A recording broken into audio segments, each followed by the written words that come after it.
in the books you've written and much of the work you've done, you've looked at the social fabric. You've looked at the connection between government policy and what's happening in communities. When you look at something like this in the United States, what do you think this not what it signals about the future, but what it does to us, what it does to the very foundation of everything about this country that have built up the economy and more? Well, what distinguishes an industrial country with strong institutions from a fragile emerging market historically has been the quality of the politics. That yes, people debate each other, people fight each other, but there is a point at which they stop. And that's what makes the debt, these countries able to run large levels of debt, to run easy monetary policy without a fear that somehow the policies will go off rail. Now, that sort of view has been challenged by developments in a number of countries, certainly in Britain with Brexit and in the United States. Now, we're still a long way for these countries to become fragile politically, but it is one step along the way. Now, markets have ignored this, and typically they ignore political developments until they're staring them in the face. So, while they've taken it in their stride, it's not clear that they will forever continue to ignore them. So, in terms of what this means for where the country goes next, is it a pandemic? Is that part of the reason this has gotten as tense as it has? Is it the leadership of Donald Trump? Were the fissures already there, and Trump's presidency and some of the things he stood for something that just made it worse?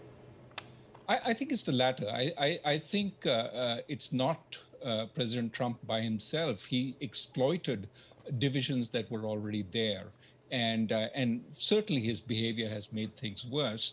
Now, I do hope this is the last hurrah, if you will, of a chaotic administration, and we get a more sensible focus on the significant challenges of COVID in the new administration. And as that fight gains strength, as we overcome COVID, there's a sense of accomplishment, of togetherness, which builds in the country, which to some extent alleviates these deeper divisions. But I think to really get at them, we do need to focus on what is needed by the communities that are being left behind in this country.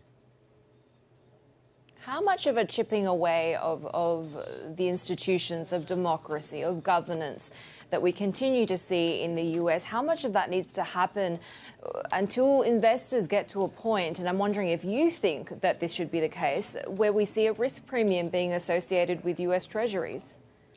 Well, I think we are still some distance from it, and I'm hopeful that the Biden administration, as well as Congress, will recognize how close to the brink we came, and therefore remedy some of that with legislation, for example, on conflicts of interest, on reducing some of the excessive powers of the presidency, and so on. I think at this point, that should help tremendously.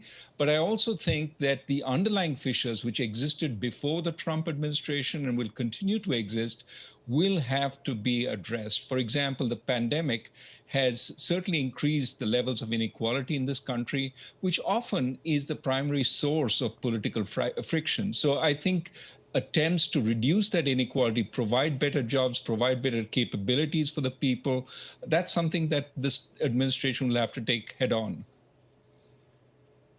And again, as Kathleen alluded to, the fissures, the problems that existed, not just in the US, but globally within society, as you say, within the inequality in labour markets, in other aspects, these are just issues that have been exacerbated by the pandemic, right?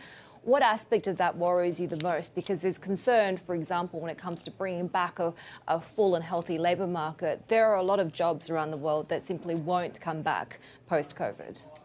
For sure. And I think the worry that we haven't, in the concern we should have is not just about inequality within countries, but inequality between countries.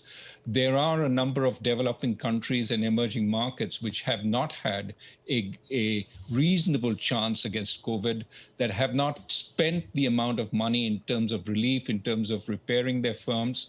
And essentially, even as the rebound happens in the rest of the world, you will see these countries being left behind even further than they were in the past. So I do think that even as we focus on repairing the fissures within countries, we need a much stronger global move to deal with the inequality between countries, the problem of development, and to ensure those countries that are facing high debt loads, that have not been able to tackle the virus effectively, do have a chance as we go forward. And that'll be important also for global demand.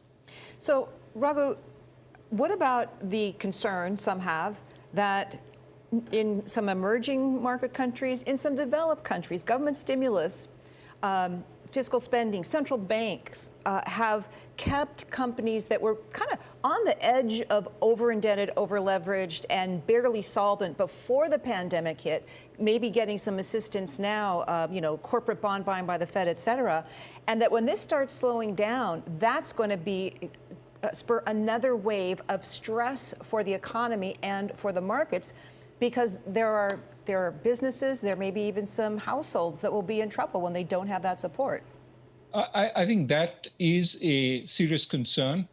I think the support initially was appropriately unconditional. We, spent a lot of money on all kinds of firms and all kinds of households.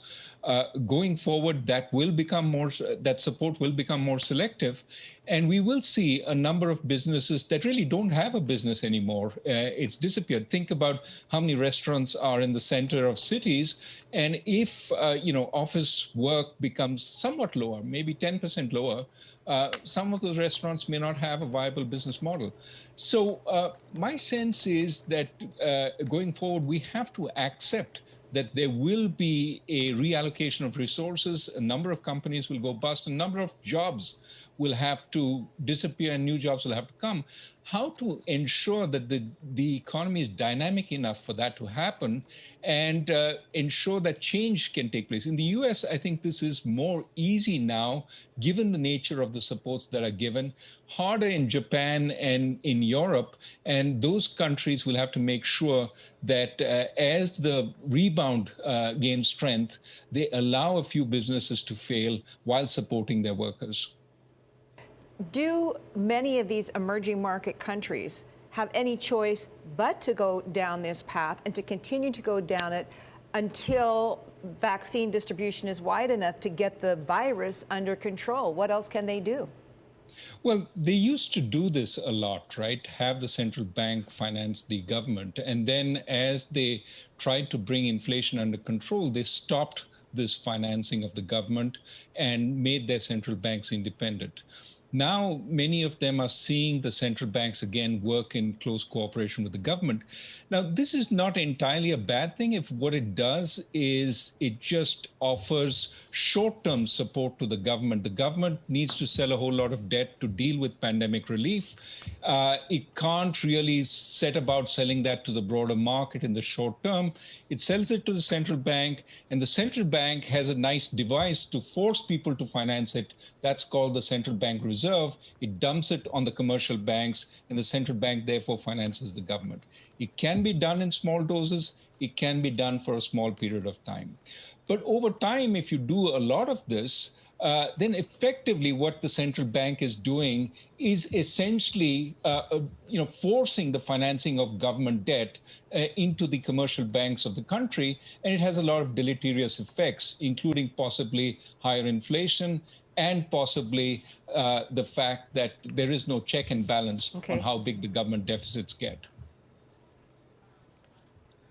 Raghu, could I ask, how concerned are you now about the independence of central banks? I mean, you make the point that, we're in a crisis situation, so some of these actions are merited. But at what point do we cross the line whereby the central banks and the finance ministries become blended and that independence that they fought for over the last few decades disappears? I think it's important that these be decisions taken by the central bank rather than forced on the central bank. Of course, it's very hard for the public to see what the exact relationship between the central bank and the government is. But we should respect the central bank's ability to say no. And when should the central bank start saying no? It should be when it starts seeing inflation pick up again. For a number of Asian countries, so far, inflation hasn't picked up. But inflation picking up is an early sign that you're doing too much of it and that you should back off.